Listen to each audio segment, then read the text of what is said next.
Gracias Manuel, gracias Lucas, gracias Juan Carlos. La verdad que es un placer estar hoy acá con ustedes compartiendo este rato para tratar de pensar juntos un poco la Argentina que viene, ¿no?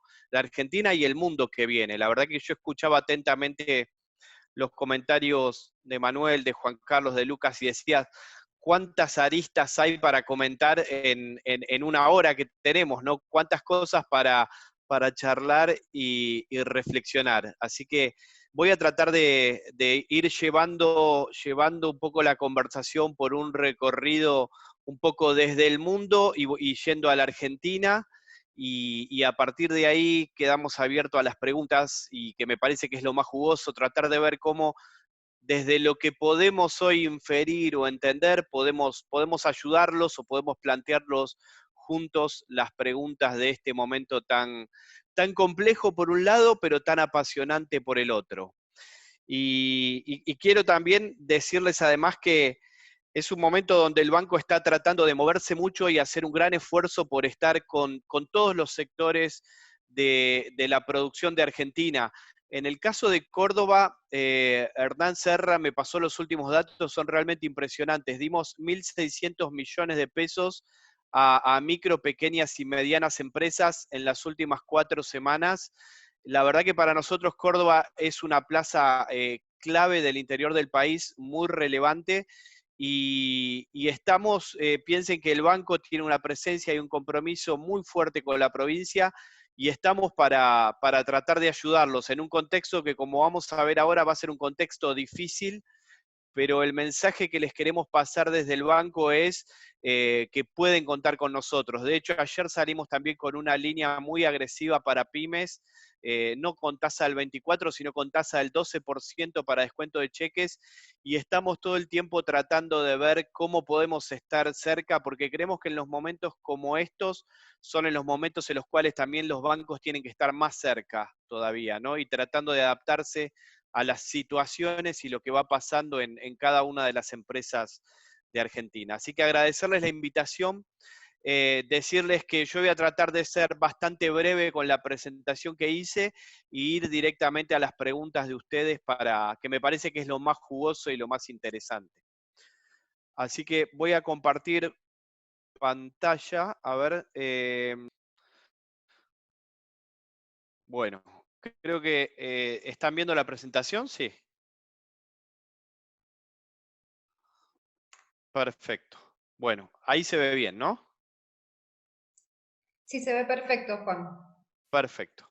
Bueno, a ver, un poco en línea con lo que hablaba, lo que muy bien comentaba recién Lucas, yo quisiera arrancar contándoles un poco cómo vemos nosotros la situación de las pandemias, ¿no?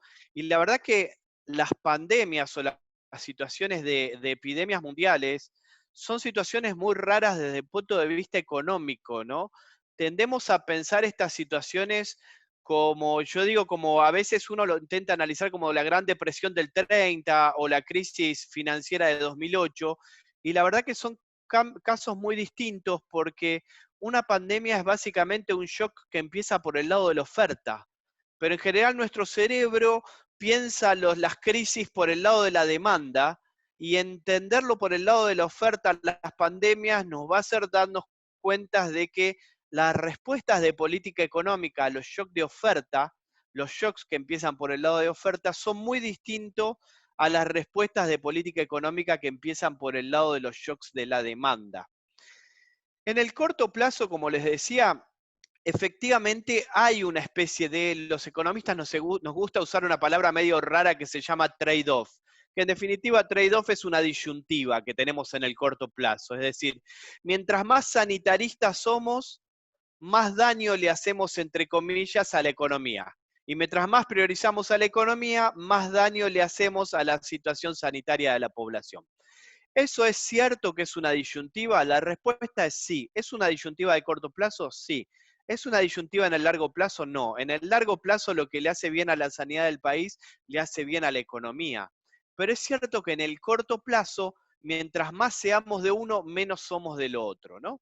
Entonces, en general es una disyuntiva en la cual están todos los gobiernos del mundo, y vamos a ver que hay algunos gobiernos que reaccionaron priorizando la economía, como puede ser el ejemplo de Brasil o Estados Unidos, y otros gobiernos reaccionaron priorizando en el corto plazo a la sanidad, como puede ser el caso de la Argentina.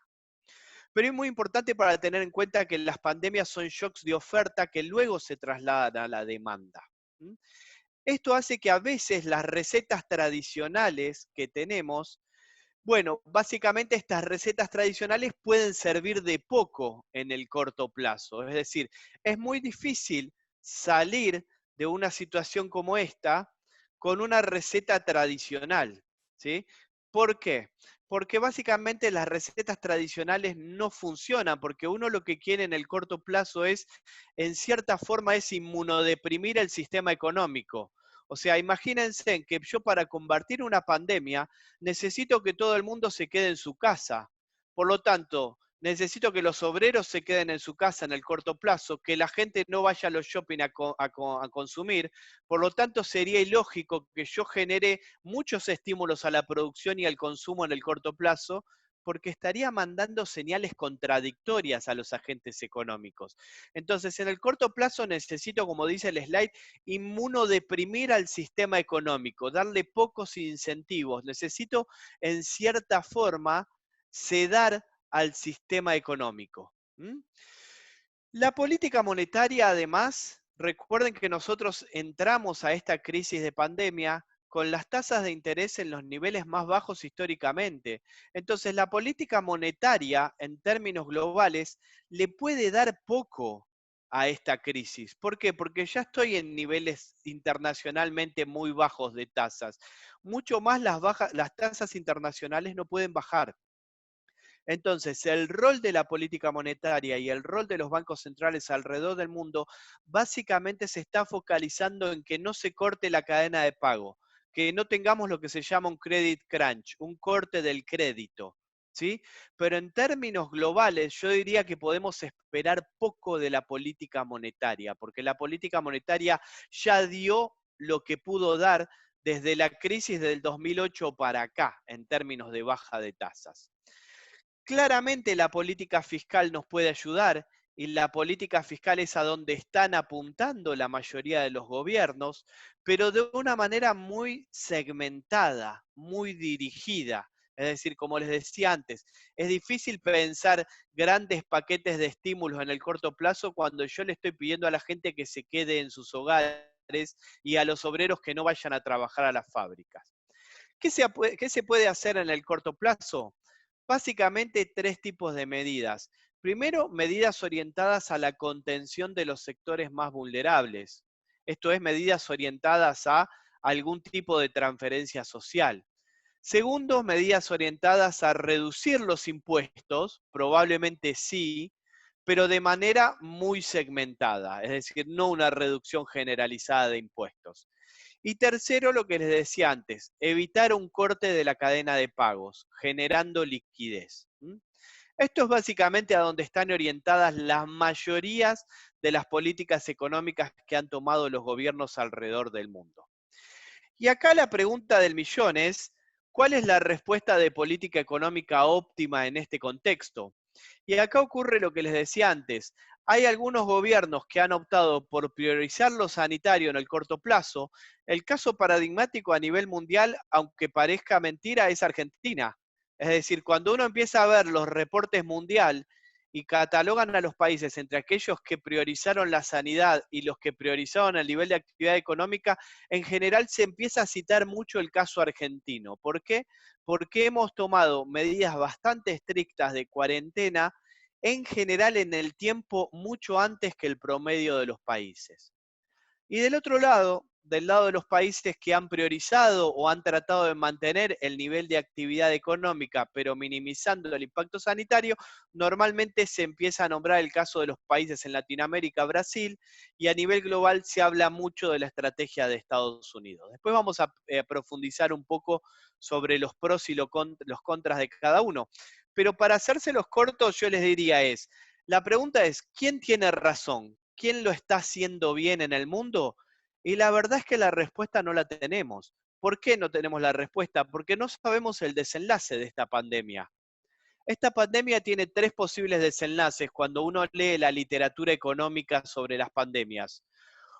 O no tenemos ni remedio ni vacuna, y esto se termina cuando la mayoría de la población se inmuniza, y eso lleva tiempo, pero hasta que una mayoría de la población no esté inmunizada, el nivel de actividad económica no repunta. O encontramos un tratamiento eficaz para aquellos que se ven contagiados, o encontramos una vacuna. Es decir, alguno de estos tres finales va a tener esta historia.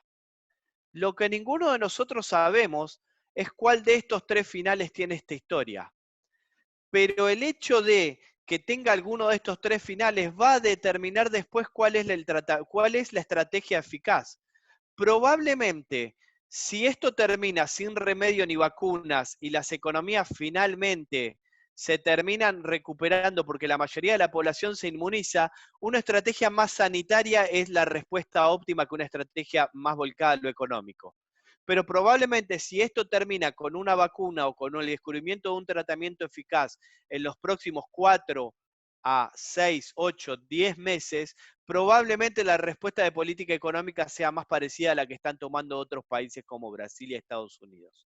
Entonces, la verdad es que todavía es muy prematuro para saber cuál es la estrategia más eficiente, porque la estrategia eficiente depende de cómo termine esta pandemia. ¿Mm? Bien, yendo a la economía global, fíjense lo que son las estimaciones de crecimiento económico, en realidad de recesión económica del Fondo Monetario Internacional, ¿no? Es decir, acá lo que tenemos es que el Fondo Monetario Internacional está diciendo el mundo entero va a una recesión muy fuerte, las economías avanzadas cayendo prácticamente 6%. Tenemos países como Italia que van a caer prácticamente 10% según las proyecciones de este año. Tenemos a Japón cayendo 5%, países como Francia 7%, las economías emergentes con un crecimiento más moderado, pero ahí estamos comparando peras con manzanas, porque claramente el decrecimiento más moderado es porque los países asiáticos no van a terreno negativo, no se van a recesión. Fíjense con lo que pasa con las economías de Latinoamérica. Latinoamérica va a tener un promedio de caída del 5%. Es decir, lo que estamos viviendo es algo muy parecido a una depresión económica mundial. Y estas son estimaciones que se van actualizando a una velocidad importante, porque cada 15, 20 días que un país le agrega de cuarentena, son entre medio punto y un punto más de caída en su nivel de actividad. Entonces, no son necesariamente actualizaciones definitivas, ¿no? Y lo que tienen abajo a la derecha es la caída en las bolsas. Fíjense, la línea roja son sucesos comparados, grandes sucesos económicos comparados y cómo reaccionaron las bolsas cayendo. Fíjense, la línea roja es el caso del COVID-19.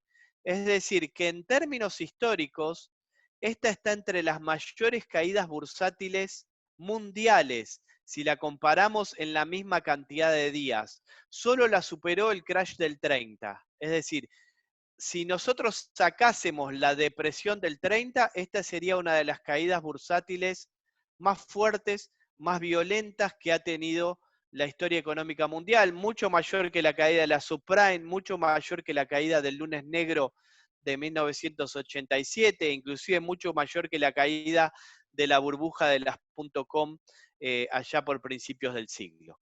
Es decir, que el mundo todavía no está encontrando el piso que está generando esta pandemia mundial, ¿no? Estamos viviendo un momento realmente histórico en términos del impacto en la economía mundial. Bueno, y una de las consecuencias de esto, obviamente, ha sido algo que se ha hablado mucho esta semana, el precio del petróleo. Dentro de las rarezas que vivimos en los últimos días, vimos que el precio del petróleo se fue a valores negativos. Estamos hablando no del precio del petróleo mundial, sino de un tipo del petróleo, que es una de las mayores referencias, que es el WTI, que es el que se usa como referencia en Estados Unidos.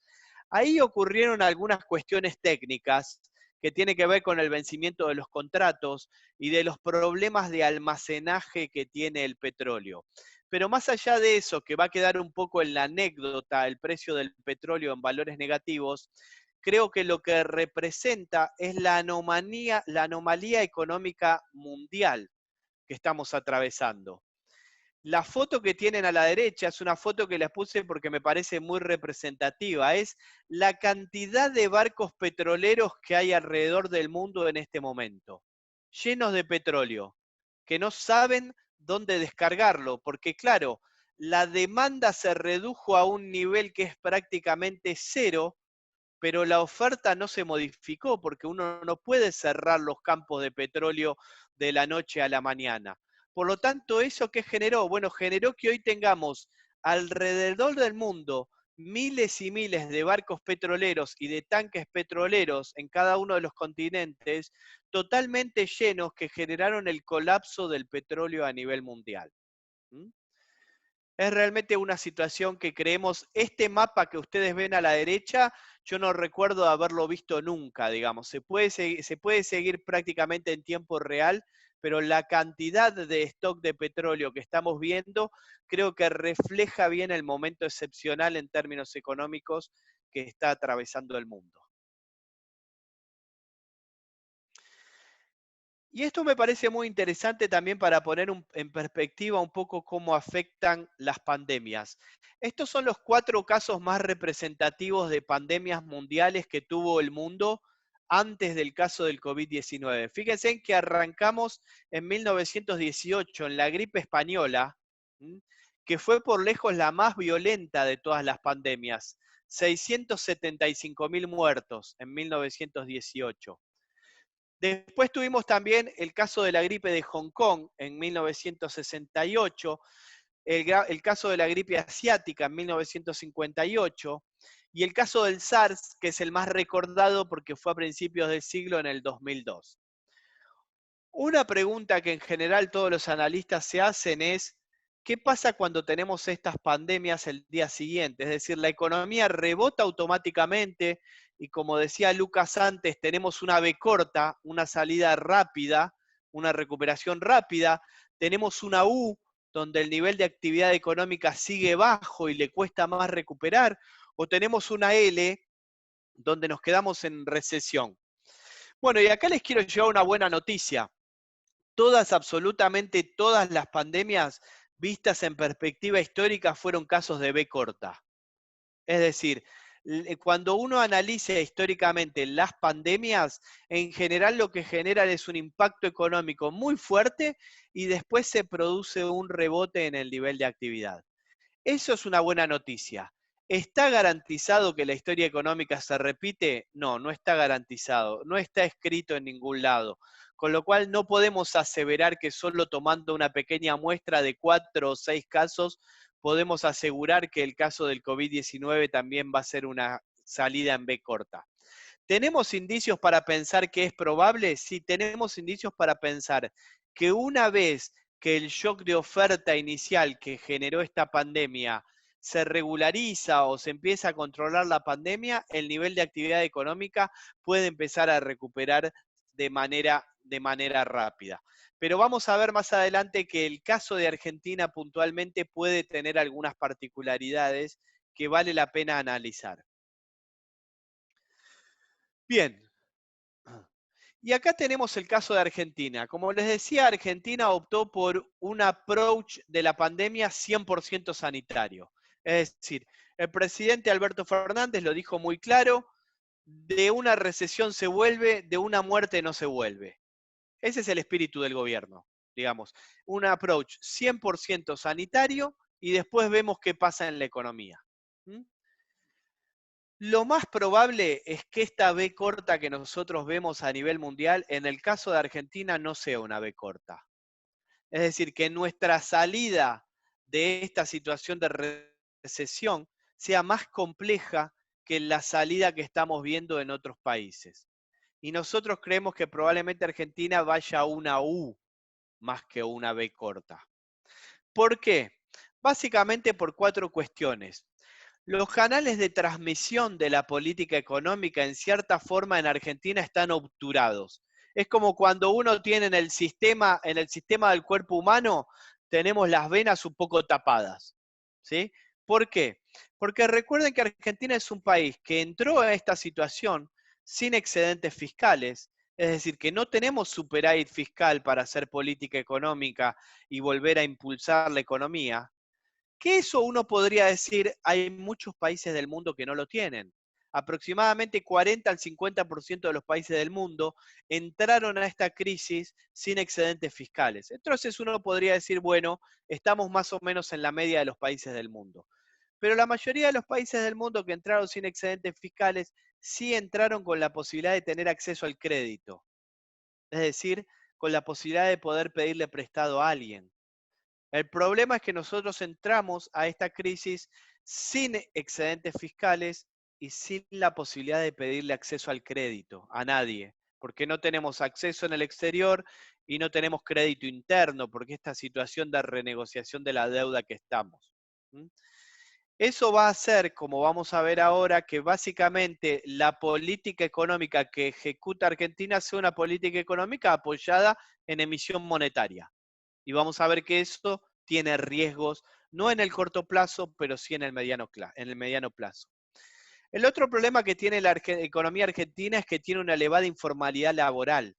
Entonces, las transferencias directas de cheques, las transferencias directas que hacen los países centrales, donde directamente le ponen plata en el bolsillo a los sectores más vulnerables, en el caso de Argentina es muy complejo. Es muy complejo lograr mecanismos eficientes que permitan que el 35-40% de la población que está en el mercado laboral, pero de manera informal, pueda recibir esas transferencias de cheques, como sí ocurre en otros países centrales que hacen una política económica mucho más directa y mucho más potente en un momento como este. Y el tercer problema es que tenemos un sistema financiero pequeño.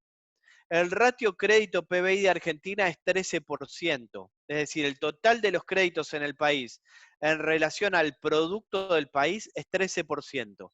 El promedio de los países de Latinoamérica es 55%. El promedio de los países del primer mundo es 100%. Es decir, el volumen de créditos equivale al total del producto. Entonces, eso hace que toda la política de asistencia a través del sistema financiero en Argentina sea mucho menos potente de lo que debería ser en alguno en los otros países de Latinoamérica. Cuando Brasil lanza la misma política que lanza Argentina a través de su sistema financiero, la política de Brasil llega al 60% de su producto. La misma política en Argentina llega al 15% del producto. Y el problema del sistema financiero pequeño lo arrastramos desde hace décadas y décadas y tiene que ver con nuestra falta de una moneda estable, con nuestra inflación crónica, con nuestra falta de instituciones, digamos, con cuestiones que todos más o menos ya conocemos y podemos inferir, pero la verdad que haber tenido un sistema financiero más grande hubiera sido particularmente valioso en momentos como estos, porque podríamos llegar de manera rápida y contundente a un montón de pymes de las cuales hoy no podemos llegar, lamentablemente. En este contexto, como vamos a ver más adelante, las opciones de Argentina son básicamente dos: emitir o pedir prestado a algún organismo internacional. Y esto genera una disyuntiva en la Argentina, porque por un lado tenemos al presidente Alberto Fernández y al gobierno con récord de aprobación. Fíjense lo que ocurrió en los últimos 2 meses en la Argentina. El nivel de aprobación del gobierno pasó del 40% al casi el 85%. Es decir, el gobierno hoy tiene récord de aprobación de políticas públicas por parte de la gente. ¿Mm?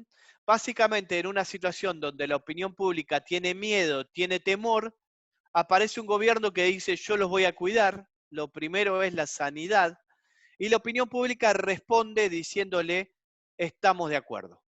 ¿Mm?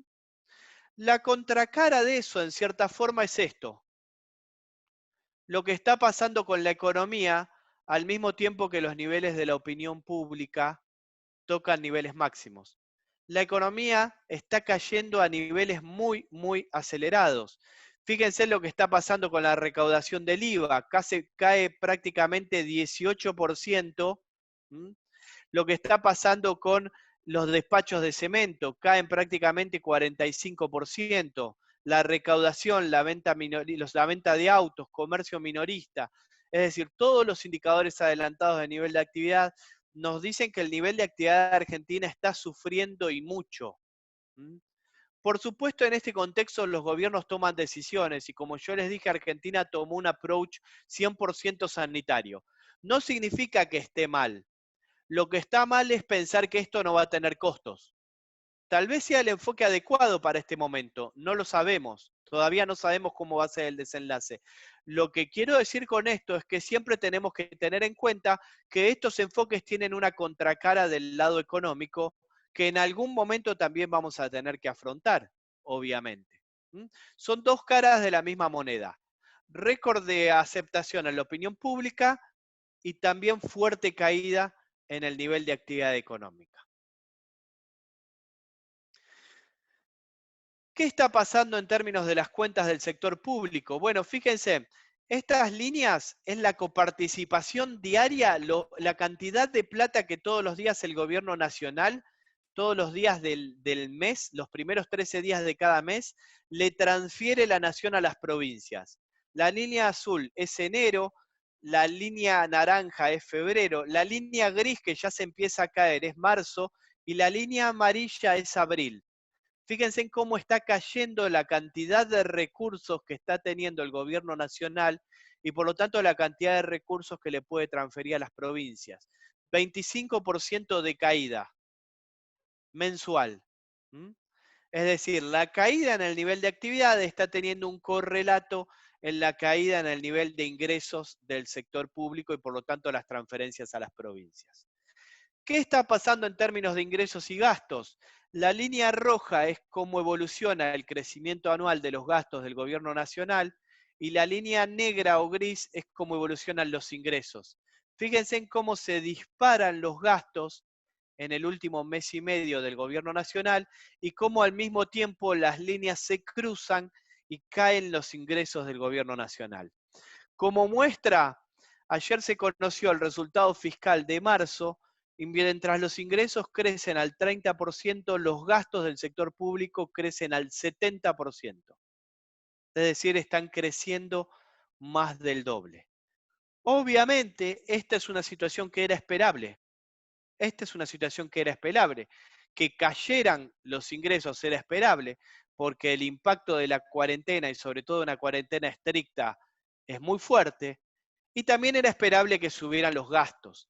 Pero después vamos a ver hacia adelante que la pregunta que nos tenemos que hacer no es tanto lo que está pasando ahora, sino la pregunta que nos tenemos que hacer es cuál va a ser la respuesta de política económica una vez que la situación se empiece a normalizar. ¿Por qué? Porque hoy somos todos argentinos y hoy somos todos keynesianos. Digamos, la respuesta de política económica a esto, probablemente 9 de cada 10 economistas van a estar de acuerdo en que tiene que ser aumentar los gastos. No queda mucho margen para hacer otra cosa en una situación como esta. En todo caso, el debate como sociedad y el debate como formadores de opinión que nos tenemos que dar es, una vez que hayamos tocado fondo y veamos la salida del túnel, es qué tipo de políticas económicas vamos a aplicar hacia adelante para hacer sostenible una recuperación. Ese es el debate que me parece tenemos que empezar a tener ahora, ya anticipándonos un poco a lo que viene. Y esto que lo hemos denominado un poco de manera graciosa el Plan Marshall argentino, ¿no? La cantidad de medidas que ha tomado el gobierno hasta ahora para estimular la economía. Acá están listadas básicamente las 15, 20 principales medidas que ha tomado el gobierno. Esto hasta ahora tiene un impacto fiscal de aproximadamente entre 1.3 y un punto y medio del PBI, es decir, son medidas con impacto fiscal directo. Y después tenemos el total de las medidas que incluye también los créditos a empresas, monotributistas y autónomos que también estamos haciendo a través del sistema financiero, que eso lleva hasta ahora el impacto total de las medidas a un nivel que se está acercando a los 3 puntos del Producto Bruto Interno. Pero como yo les decía, cuando uno mira este cuadro, en realidad la pregunta no es cuánto, sino la pregunta que nos tenemos que hacer, y es la pregunta más interesante desde el punto de vista de política económica, es cómo. Es decir, es cómo vamos a financiar esto y el día después de esto, cómo vamos a hacer para apuntalar la economía con una estrategia que sea sostenible en el tiempo. Todos los gobiernos de alrededor del mundo están haciendo esto. ¿Mm? Ahí no hay mucha ciencia, tampoco hay algo muy distinto a lo que están haciendo todos los gobiernos del mundo. La gran diferencia es cómo están financiando esto los distintos gobiernos del mundo. Donde se diferencian los gobiernos es cómo financian esto, no en lo que hacen para estimular la economía. ¿Mm? Bueno, y en este contexto, obviamente, una de las preguntas y uno de los riesgos que tiene la economía argentina el día después es lo que yo les decía al principio. En una economía que no tiene excedentes fiscales y que no puede pedir crédito porque no le prestan, todo el cuadro anterior que yo les mostraba cómo se va a financiar, básicamente se va a financiar mayormente a través de emisión monetaria. Eso es lo que estimamos que va a subir la base monetaria, la cantidad de billetes que están dando vuelta en la economía va a aumentar en 2.3 billion, estos son billones de pesos, es decir, miles de millones de pesos de acá a fin de año. Prácticamente la mitad de ese monto va a ser para financiar el déficit primario y la otra mitad va a ser para pagar intereses y capital de deuda en pesos y para pagar algún otro tipo de vencimientos. En este contexto estamos estimando que la base monetaria va a crecer hasta 1,5 veces durante el año, es decir, que la cantidad de billetes y monedas va a aumentar de manera muy importante en la economía para financiar este incremento del gasto. Y eso va a hacer que el cociente entre la base monetaria y el producto, es decir, el cociente entre la cantidad de billetes y monedas que andan dando vuelta en la economía y el total de lo que produce la economía en un año, que es un número que históricamente en la Argentina estuvo entre 8 y 10%, esto es lo que es en la cantidad que representa los billetes y monedas en la Argentina, probablemente a fin de año va a saltar hasta un nivel que va a estar entre el 10 y el 12%. Es decir, que puede llegar a aumentar 50%. ¿Mm? Pero yo les diría en todo caso que esto es probablemente un dato, es decir, que la cantidad de billetes y monedas en la Argentina va a aumentar muchísimo, eso es un dato. Y la verdad que son pocas las otras opciones que tiene el gobierno argentino. La gran pregunta que nos tenemos que hacer, viendo la sostenibilidad de un programa económico el día que le encontremos el piso a esta crisis, es cuál va a ser la política del Banco Central una vez que veamos la salida de la crisis. El Banco Central va a tratar de moderar esta cantidad de billetes y monedas, va a tratar de acompañar la salida con una política monetaria que no solo se ocupe de estimular la economía, sino que también se ocupe de moderar las presiones inflacionarias, o eso no va a ocurrir. Bueno, esa es una de las grandes incógnitas que tenemos en términos de la política económica y yo les diría de la política económica del segundo semestre del año. Obviamente, esta cantidad de dinero que está tirando el Banco Central al mercado, ¿qué genera? Que las tasas de interés se derrumben. Fíjense en la caída que han tenido las tasas pasivas, las tasas de plazo fijo a 30 días, la tasa Butler, la tasa de Cole. Es decir, las tasas se han derrumbado, han caído de una manera muy importante por este exceso de oferta de dinero. Y la contracara de esto es lo que vimos ayer, por ejemplo. La contracara de esto, ¿qué es? El aumento de la brecha cambiaria. Es decir, el aumento de la brecha entre el tipo de cambio oficial y lo que se llama el tipo de cambio paralelo, que en este caso es el tipo de cambios que surge de la operación que se denomina del contado con liqui. Lo que tienen a la derecha es un gráfico que muestra la brecha durante todo el gobierno de Cristina Fernández de Kirchner, es decir, durante el periodo previo en el cual tuvimos una suerte de control de cambios, esa brecha estuvo en promedio en el 40%. y tocó un máximo de 85%. ¿Mm? La brecha ayer tocó su máximo durante el presente gobierno del 68%. Y ese aumento de la brecha, en cierta forma, es correlato del incremento de la cantidad de dinero dando vuelta en la economía, como pasa siempre cuando yo aumento la oferta de algo y mantengo la demanda o inclusive la demanda de eso cae. ¿Qué pasa con el precio de ese bien? En este caso el dinero cae. La caída del valor del dinero, del peso, es el incremento del tipo de cambio. En este caso el tipo de cambio paralelo. Entonces, lo que estamos viendo es que ese incremento de la cantidad de dinero, de esa oferta de dinero, que no encuentra su correlato en la demanda de dinero, termina yendo a la brecha con el tipo de cambio. Y acá la pregunta clave que se deben estar haciendo todos, ¿no? En este contexto, si aumenta la cantidad de dinero en la economía, ¿qué va a pasar con la inflación? Yo les quiero ser muy honestos con esto, les quiero ser intelectualmente muy honestos. Esta es probablemente la pregunta más difícil que tiene la profesión. Y cualquiera que les diga que tiene una respuesta muy clara de esto, yo les diría desconfíen. Yo no la tengo. Es muy difícil estimar en este momento hacia dónde va la inflación en Argentina. Quisiera tener una respuesta más contundente para darles, pero prefiero plantearles los pros y contras para pensar que la inflación se acelera. ¿Mm? Estos dos gráficos muestran lo que está pasando con la inflación en el promedio de 4 semanas. Estas son mediciones de inflación de alta frecuencia que tenemos nosotros, que son mediciones de inflación semanales.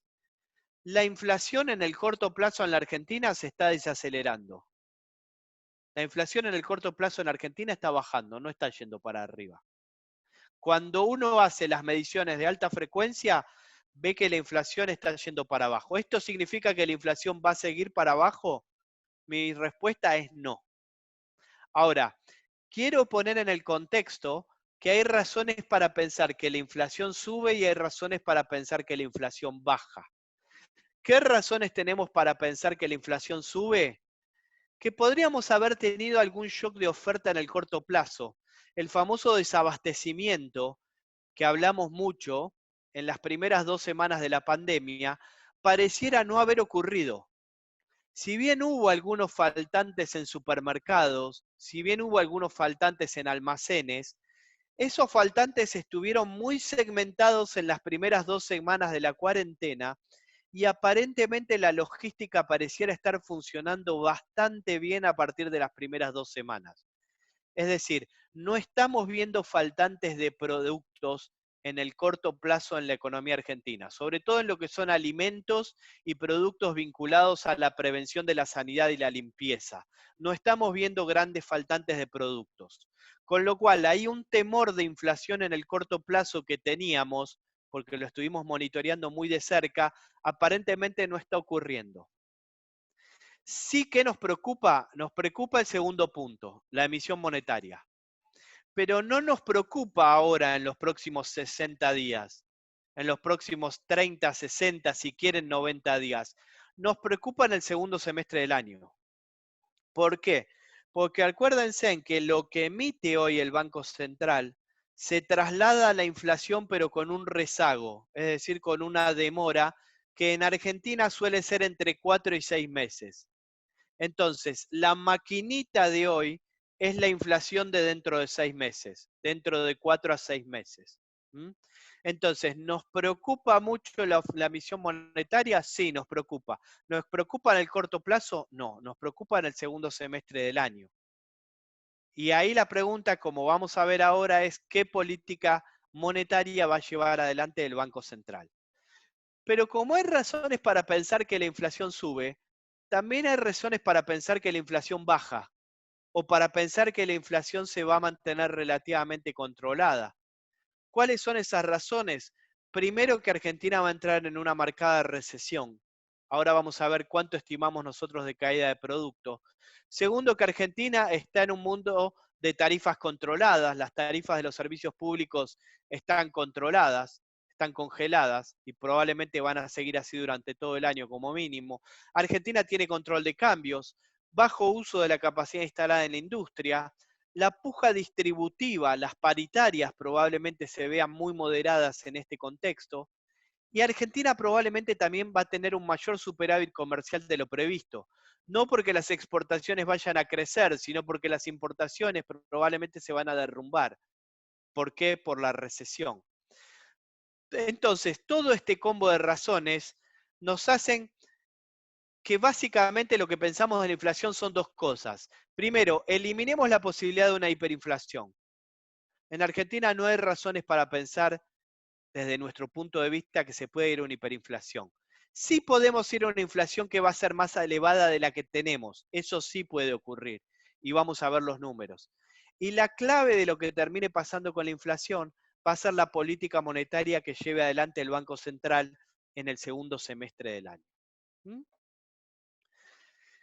Yendo directamente a la propuesta que presentó Argentina con respecto a la deuda, y voy a tocar este tema, les voy a mostrar nuestras estimaciones y voy a dejar ya lugar para que vayamos a las preguntas, que como les decía, me parece lo más interesante. Bueno, Argentina finalmente dio a conocer la propuesta de reestructuración de la deuda. Es una propuesta bastante agresiva, pero no es una propuesta que haya sorprendido al mercado. La verdad es que diría que en el margen, la propuesta, hasta algunos participantes del mercado que esperaban algo peor, los sorprendió positivamente. ¿Mm? Acá están los detalles de la propuesta. Yo no me quiero detener mucho en leer los detalles de la propuesta. Simplemente quiero ir a hacer un par de reflexiones. Permite canjear de los 21 bonos por 10 bonos nuevos que son en euros y en dólares. Básicamente la propuesta está focalizada en la quita en los intereses y no en el capital. Y básicamente es una propuesta diseñada. Argentina no tiene un problema de solvencia. Es decir, cuando uno mira los ratios de deuda PBI de Argentina, se da cuenta que el problema de Argentina no es un problema de solvencia. Argentina tiene un problema de liquidez, que es distinto a un problema de solvencia. No es que Argentina no pueda pagar su deuda, sino que se le habían concentrado todos los vencimientos de deuda en el corto plazo. Por lo tanto, el 50% de toda la deuda que Argentina tenía que pagar, lo tenía que pagar en los próximos 4 años. Entonces, el problema de Argentina es un problema de liquidez. Y esta es una propuesta de deuda focalizada en el flujo, en tratar de cambiar el flujo de los pagos de deuda y no focalizada en el stock, es decir, no en el monto de la deuda. La línea que ven a la derecha, el gráfico que ven a la derecha, en la línea roja es cómo evolucionan los vencimientos de deuda con la nueva propuesta de Argentina. Fíjense en que Argentina prácticamente no paga deuda en los próximos 2, 3 años, después empieza a pagar, pero no paga un nivel tan alto como pagaba antes, y después obviamente los vencimientos se incrementan. Entonces, es una propuesta focalizada en cambiar el flujo de pagos, no en cambiar el stock. ¿Mm? Estos son algunos ejercicios que hicimos sobre cómo quedan los vencimientos de deuda. En la línea roja pueden ver los vencimientos con la oferta nueva de Argentina. La línea gris son el antiguo perfil de vencimientos. ¿Mm? Cómo queda la quita promedio de la deuda según se evalúe la deuda. Algunos ejercicios que si quieren después se los pasamos. No me quiero focalizar mucho en esto. Pero básicamente, yendo a una conclusión de lo que pensamos de la oferta de la oferta de la deuda, el éxito o no de la oferta de la deuda argentina depende de 3 aspectos. Uno, de las condiciones de la oferta, que es lo que conocimos esta semana, es decir, qué ofrece la Argentina a los acreedores en términos de quita, qué ofrece en términos de pago de intereses, de cupones, qué ofrece en términos de plazo. La percepción inicial que tienen los inversores, por lo que nosotros pudimos hablar, es que la oferta no está tan lejos de lo que se esperaba. Es decir, que si esto se puede conversar y no es una oferta cerrada, por lo menos se puede entrar en un periodo de negociación. Dependerá de la flexibilidad de las dos partes, de la flexibilidad del gobierno argentino y de la flexibilidad de los acreedores para llegar a un acuerdo. Otro factor a tener en cuenta muy importante para la oferta es la evaluación que hacen de la oferta, de las partes de la oferta. Y acá hay una polémica sobre lo que se llama el exit yield, que el exit yield es básicamente la tasa de interés a la cual hay que descontar la oferta argentina. Los acreedores en general evalúan la oferta a un exit yield más alto que el gobierno, por eso para los acreedores la oferta argentina es un poco más amarrete, si se quiere, es un poco más tacaña que para el gobierno. Pero eso depende de la percepción que tenga cada uno de las partes. Y el tercer factor importante es esto, ¿no? La oferta para el gobierno, la oferta de la deuda garantiza el pago porque la hace sostenible. El ministro Guzmán, el ministro de Economía, dice, Argentina así como está no puede pagar porque no puede crecer. Por lo tanto, lo que necesitamos es que durante los primeros 3 años Argentina no pague nada y en los siguientes 6 años Argentina pague muy poquito para darnos lugar a crecer. Bueno, la pregunta que se hacen los acreedores del otro lado es distinta.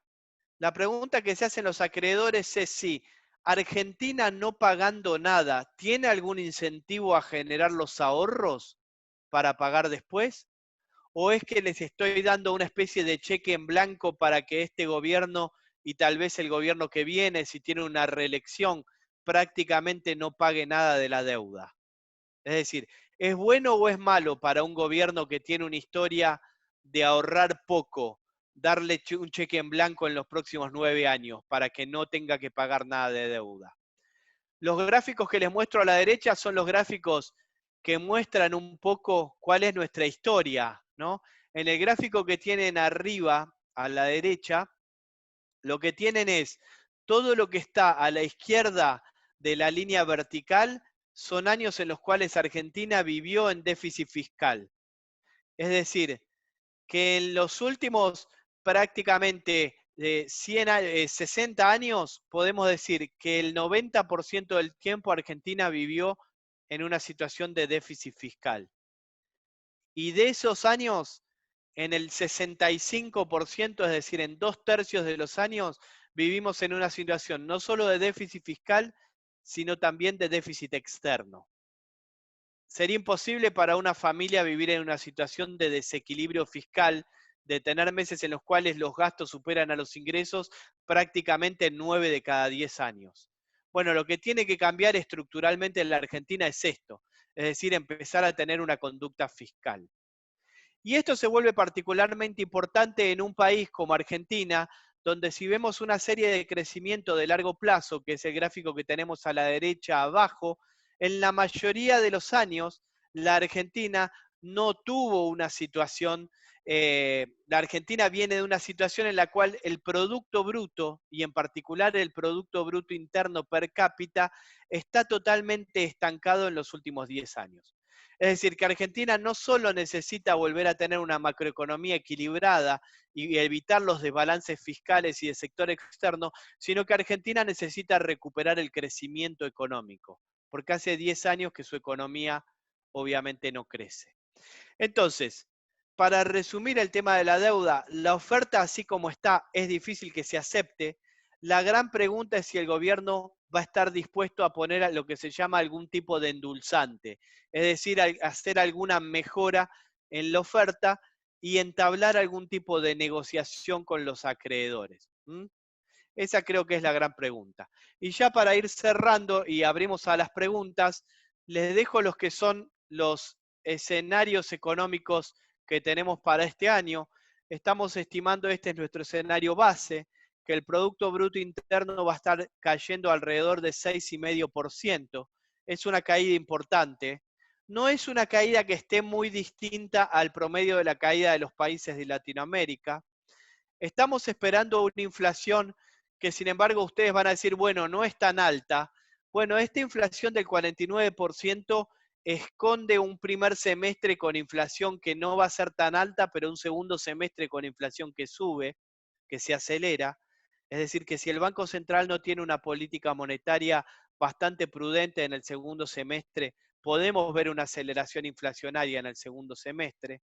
Una tasa de política monetaria que va a estar en promedio en el 45%, un tipo de cambio oficial en 86 pesos por dólar, una depreciación del 45%, y me gustaría destacar que también vamos a ver una situación fiscal que se deteriora mucho porque vamos a pasar de una situación de prácticamente de equilibrio de la situación fiscal, donde estábamos en solo un déficit primario de 0,4%, a un déficit de alrededor de 4 puntos del producto.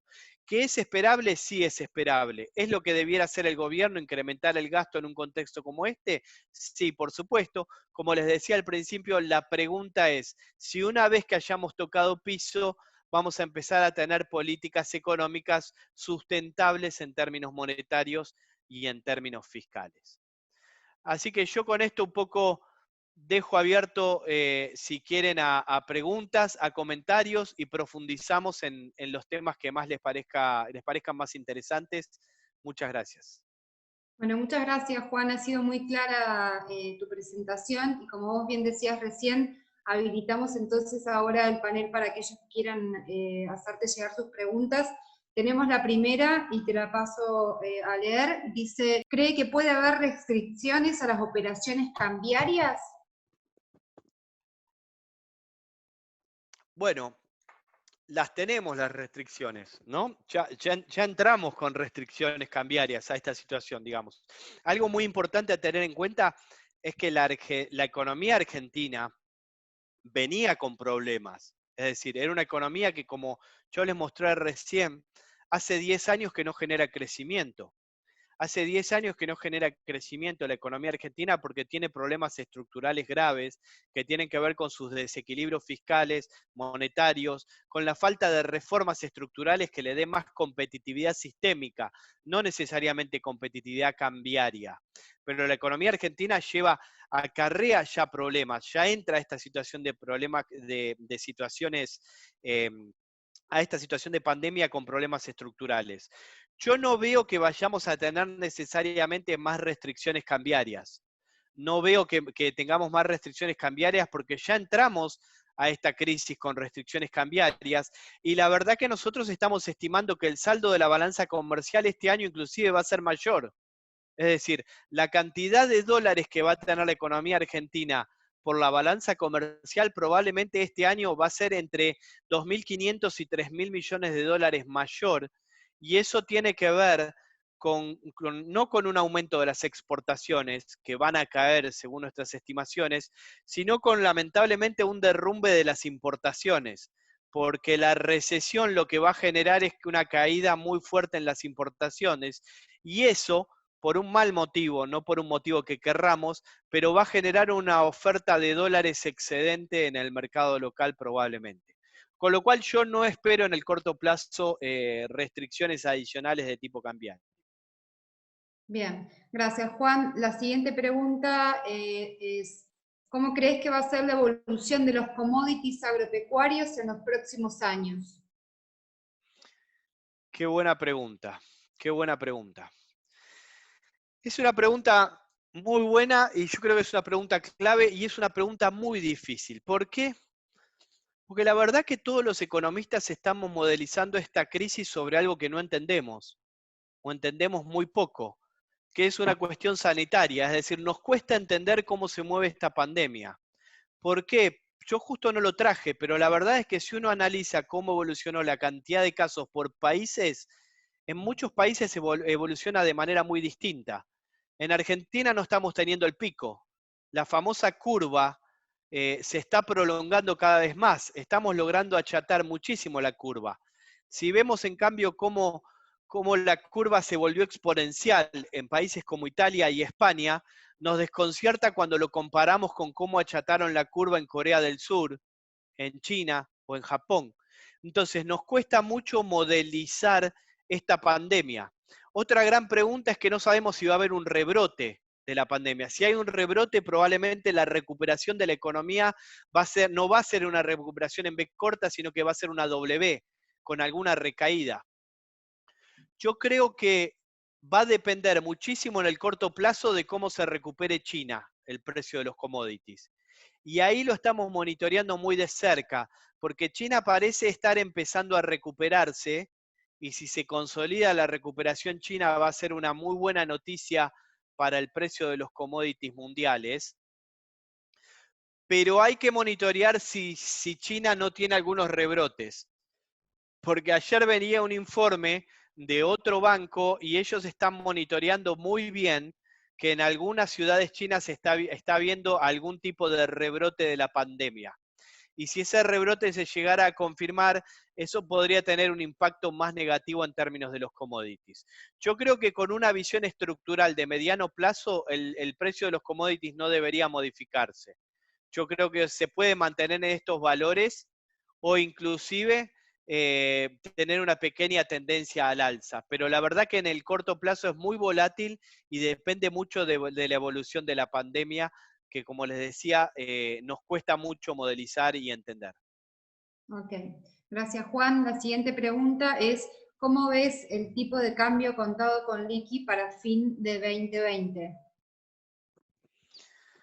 Bueno, otra pregunta, la verdad que les agradezco las preguntas, pues son todas preguntas muy buenas y muy interesantes y es un poco lo que se está debatiendo entre los economistas. La verdad es que la brecha cambiaria va a depender de manera crucial de la política económica del Banco Central en el segundo semestre. Es decir, claramente, mientras antes toquemos piso de esta situación de recesión y mientras antes podamos empezar a aplicar políticas que permitan acompañar la salida y la recuperación del nivel de actividad, pero de una manera prudente, evitando que esa cantidad de pesos que van a quedar en el mercado queden dando vuelta y terminen yendo a presionar a la brecha, menos problemas vamos a tener. Pero yo creo que eso va a depender muchísimo de la política económica del Banco Central en el segundo semestre, asumiendo que en el segundo semestre ya pasa lo peor de la crisis económica o de la recesión en la economía. Creo que es un tema que hay que monitorear mucho. Creo que es prematuro para pensar si la brecha puede ir necesariamente hacia arriba. Podemos tener algunas fuerzas contrapuestas. Si uno ve la cantidad de dinero que va a estar circulando en la economía, debería pensar que la brecha podría inclusive tener una presión un poquitito adicional, pero por otro lado, si estamos estimando un mayor saldo de la balanza comercial, eso debería ayudar a moderar las presiones sobre el tipo de cambio oficial y en definitiva sobre la brecha también. Bien, gracias Juan. La siguiente pregunta dice, teniendo en cuenta que las provincias sufren, como la nación, la caída de ingresos, pero no pueden emitir, ¿qué alternativas le quedan a los subsoberanos? Bueno, me parece que la pregunta no nombra la palabra que yo voy a nombrar ahora, pero me parece que va ahí a hablar el tema de las famosas cuasimonedas. A ver, en la anterior experiencia de las cuasimonedas, básicamente las cuasimonedas surgieron por una situación complicada fiscalmente de las provincias, pero además recuerden que estábamos en la convertibilidad, con lo cual había una prohibición de emitir, incrementar sin respaldo la base monetaria. Entonces, en ese contexto, el Banco Central no podía emitir papel moneda y por lo tanto la opción que encontraron las provincias en ese momento, muchas de ellas, creo que en el caso de Córdoba estaban las LECOR, si no me equivoco, era emitir las cuasimonedas. Yo creo que en este contexto lo óptimo, si llegase a ocurrir, es que la emisión la realice el Banco Central y sería óptimo tratar de evitar que las provincias empiecen a emitir sus cuasimonedas. ¿Por qué? Por una cuestión de coordinación. Me parece que si la posibilidad de emisión monetaria está dada, emitir cuasimonedas no tiene mucho sentido y genera bastantes problemas en términos operativos. Entonces, lo óptimo sería que la mayoría de las provincias hagan muy eficiente su gasto, que se eviten todo lo que sean gastos superfluos, que se focalicen los gastos en los sectores más vulnerables y en cubrir las cuestiones de la emergencia sanitaria y en tener muy acertado el canal de diálogo con el gobierno nacional para que el gobierno nacional pueda ir auxiliando a las provincias en caso de ser necesario. Me parece también que sería muy importante que en la medida que sea posible y atendiendo a las normas de prevención sanitarias, cada uno de los gobiernos provinciales vayan levantando parcialmente la cuarentena en la medida de que el nivel de actividad económica pueda sufrir lo menos posible manteniendo las medidas de prevención. Perfecto, Juan, gracias. La siguiente pregunta es, ¿qué tiempo dura la línea horizontal de abajo de U? Entiendo que hace referencia al tipo de crecimiento que mencionó. Qué buena pregunta también. Eh, la primera respuesta que me surge es depende de la pandemia. Y la verdad es que no sabemos a cuánto está la Argentina de tocar pico. Pareciera ser que el pico de contagios de Argentina se está trasladando en el tiempo hacia adelante. Algunos ya hablan de que eso ocurriría en junio. Si eso ocurriría en junio, probablemente toda la curva del pico de la pandemia se empezaría a trasladar y algo quedaría en el segundo semestre del año. Yo creo que asumiendo que el pico de la situación de Argentina se da en algún momento de junio, Argentina debería estar recuperando crecimiento probablemente en el último trimestre del año, si hacemos las cosas medianamente bien en términos de política económica. Por supuesto, después tendremos el debate sobre a qué velocidad podemos iniciar la recuperación y si la recuperación que estamos iniciando es sostenible o no. Pero acá juega un rol muy importante tratar de evitar que Argentina caiga en default, porque si Argentina cae o no en default en los próximos 30 días, no nos va a cambiar mucho el nivel de actividad económica de los próximos 90 días. ¿Por qué? Porque Argentina ya no tiene acceso a los mercados internacionales y no tiene mucho acceso a la oferta de crédito. Pero sí nos va a cambiar mucho la velocidad y la fuerza de la recuperación de una economía que sale en default o que sale sin default. Es decir, una economía que sale de esta crisis sin default es una economía que puede tomar deuda y por lo tanto se puede recuperar de una manera mucho más fuerte y más sana. Porque mientras más deuda pueda tomar, mientras más crédito puedo tomar, menos tengo que emitir y por lo tanto menos inflación puedo generar. Entonces es muy importante no caer en default desde nuestro punto de vista, no para la crisis de los próximos 90 días, sino para la fuerza de la recuperación de la salida del nivel de actividad económica. Ahí va a ser una gran diferencia salir en default o salir con el problema de la deuda solucionado. Bien, gracias Juan. La verdad que estamos recibiendo una enorme cantidad de preguntas. Continúo con la siguiente. Dice, las provincias e incluso los municipios han pedido al gobierno acceder a créditos para pagar sueldos. ¿El Banco Central les ha planteado flexibilizar las restricciones para financiar al sector público? La pregunta es para financiar al sector público o a las pymes. No, no entendí bien esa parte.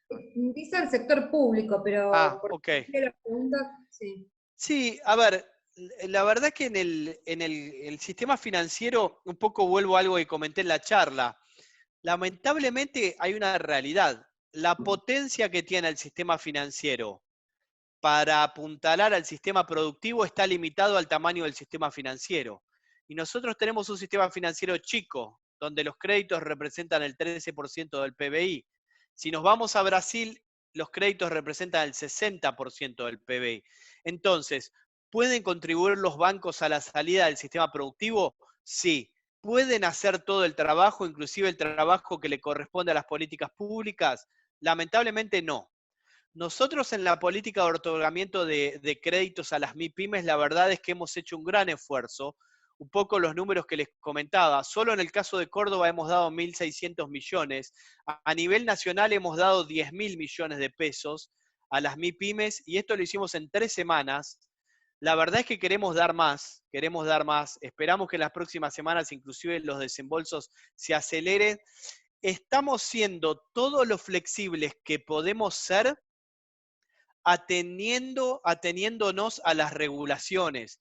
Y acá hay que tener en cuenta algo, los bancos no prestamos nuestra plata, los bancos prestamos la plata de ustedes. Los bancos prestamos la plata de las familias. Entonces tenemos que cuidar mucho el destino de la plata que prestamos porque es plata de terceros. Y en este sentido hemos tenido una muy buena experiencia en 2019, cuando yo sé que esto parece a largo plazo porque el 2019 nos quedó muy atrás, pero recuerden que Argentina pasó momentos muy delicados en términos financieros y cambiarios en 2019. Al sistema financiero se le fueron el 40% de los depósitos en dólares en el 2019. Y una de las lecciones que nos dejó 2019 es que tener un sistema financiero muy sólido y muy líquido genera mucha tranquilidad aún en un momento de mucha volatilidad cambiaria como pasamos en 2019. En 2019 el sistema financiero fue parte de la solución y no parte del problema. Es decir, aportó mucha tranquilidad pese a que tuvimos días bastante complejos. Y la verdad es que la gran lección que nos dejó es que el sistema financiero tiene que ser muy sólido, porque eso es lo que más transmite tranquilidad. Entonces, yo te diría, para resumir mi respuesta, Josefina, sería, los bancos vamos a dar todos los créditos que podamos dar cuidando la plata de nuestros depositantes. El máximo que podamos dar cuidando todo lo que podamos la plata de nuestros depositantes, y en ese sentido el sector público va a ser un cliente más, un cliente relevante, pero va a ser un cliente más al cual queremos ayudar. Bien, perfecto, Juan, muy clara tu respuesta. Pasamos a la siguiente, y es, ¿cree que vamos a una mayor regulación e intervención del Estado con este gobierno? Yo creo que en las situaciones excepcionales requieren medidas excepcionales. Y este es un momento en el cual la mayoría de los gobiernos tiene que reaccionar y tomar medidas que en situaciones habituales probablemente no hubiéramos ni siquiera contemplado. Pero al mismo tiempo nunca hay que perder el balance entre tomar medidas extraordinarias, pero que siempre respeten las instituciones y las libertades individuales. Me parece que hay margen para que los gobiernos tomen medidas excepcionales. Me parece que en algunos mercados donde puede haber determinadas fallas puede tener sentido alguna intervención del sector público, pero me parece que como ciudadanos y como opinión pública en general tenemos que estar muy atentos siempre a que los gobiernos siempre respeten las instituciones, la división de poderes y que respete sobre todo nuestras libertades individuales. Me parece que hay muchos buenos ejemplos de gobiernos a nivel mundial que lo están haciendo bien y que podríamos mirarlos para copiarlos. Bien, Juan. Perfecto. La siguiente pregunta, ¿ven probable un escenario de default? ¿Qué impacto tendría en el crecimiento? Bueno, empiezo por el final. Claramente una situación de default tendría un impacto en el crecimiento. No tendría un impacto en el corto plazo. No veo que porque Argentina vaya un default en el corto plazo el nivel de actividad económica vaya a sufrir más. Por lo que les decía antes, Argentina ya está sin acceso a los mercados internacionales, pero sí creo que una situación de default podría hacer una gran diferencia para las posibilidades de la recuperación. Es decir, en la segunda mitad del año, cuando la economía argentina, esperemos, empieza la recuperación del nivel de actividad económica, creo que si lo hacemos accediendo a los mercados internacionales, va a ser mucho más fácil, la recuperación va a ser mucho más sólida y va a ser sobre bases mucho más sustentables que si lo hacemos en un escenario de default, que va a ser más compleja toda la negociación. Es muy difícil decir si Argentina va a default. ¿Por qué? Porque eh, Argentina tiene muchas series de bonos que tienen niveles distintos de aceptación. Por lo tanto, lo que vayamos a ver en los próximos semanas o meses va a ser un escenario medio gris, donde Argentina podría llegar a cerrar la reestructuración de los bonos en algunas series y en otros no. Entonces, más que poder decir si es blanco o negro, si Argentina va a default o no, lo que va a ser interesante ver y lo que va a estar viendo el mercado es si Argentina muestra intenciones de llegar a una negociación para ir cerrando cada una de las series o no muestra ningún tipo de intención de diálogo y de negociación. Me parece que ahí va a estar centrada sobre todo la atención de los mercados. Bien, perfecto, Juan. ¿Qué medidas concretas podría implementar el Banco Central en el segundo semestre para limitar la cantidad de dinero, teniendo en cuenta que la economía necesitará crédito y liquidez y no hay mucho margen para subir tasas de interés? Es una muy buena pregunta. De hecho, lo hablábamos con Manuel también en la previa de la reunión.